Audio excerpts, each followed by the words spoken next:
Hey guys, what's up? It's the Fu Brothers back in action, and today in this Throne and Liberty video we are taking a closer look at the weapons and classes.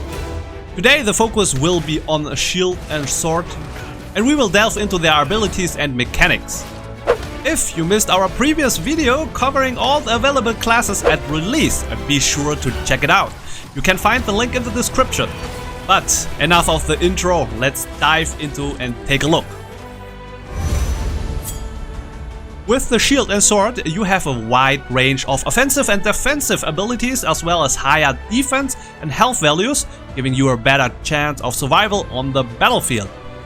With provocation abilities, for instance, you can protect allies from enemy attacks, stun enemies, draw them towards you, and turn the tide of the battle with offensive shove abilities.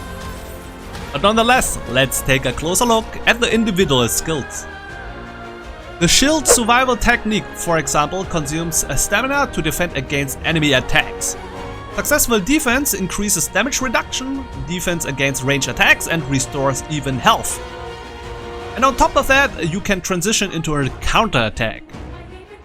With shield strike, you can go on the offensive. The higher your blocking stats are, the more damage it will deal.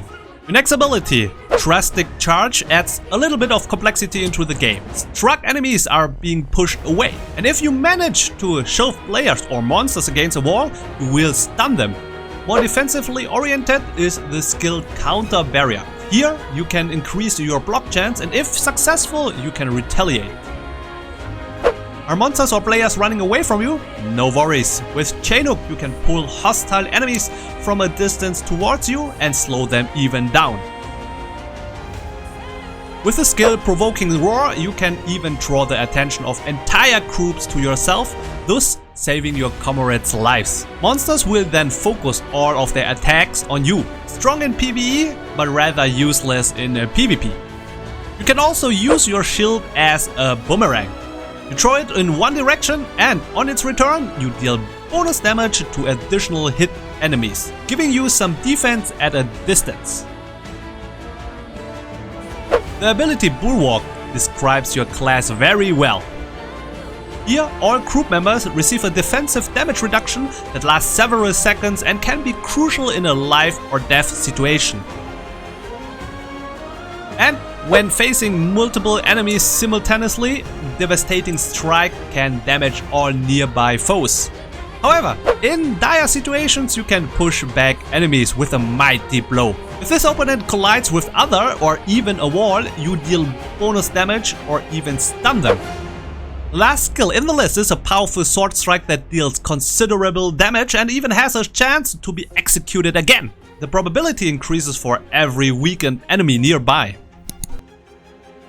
So after looking at the active skills, let's also examine the passive ones. In summary, these are heavily defensive.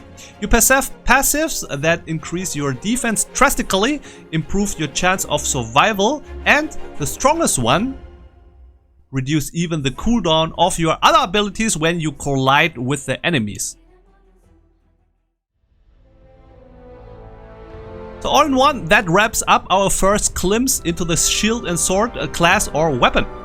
In essence, this combat style resembles an offensive tank capable of enduring a lot and defending crucial positions. Boss fights will be even easier to handle with this class since the defensive options provide a significant advantage. But what do you think of it? Did the class appeal to you or not so much? Feel free to share your opinion in the comments. We would love to hear them. And if you enjoyed the video and want to support us, leaving a like and subscription will help boost the algorithm. Thank you very much, guys. With that said, thanks for watching. Have an awesome day. Peace out. We will see each other again in the next video. Your Fu Brothers.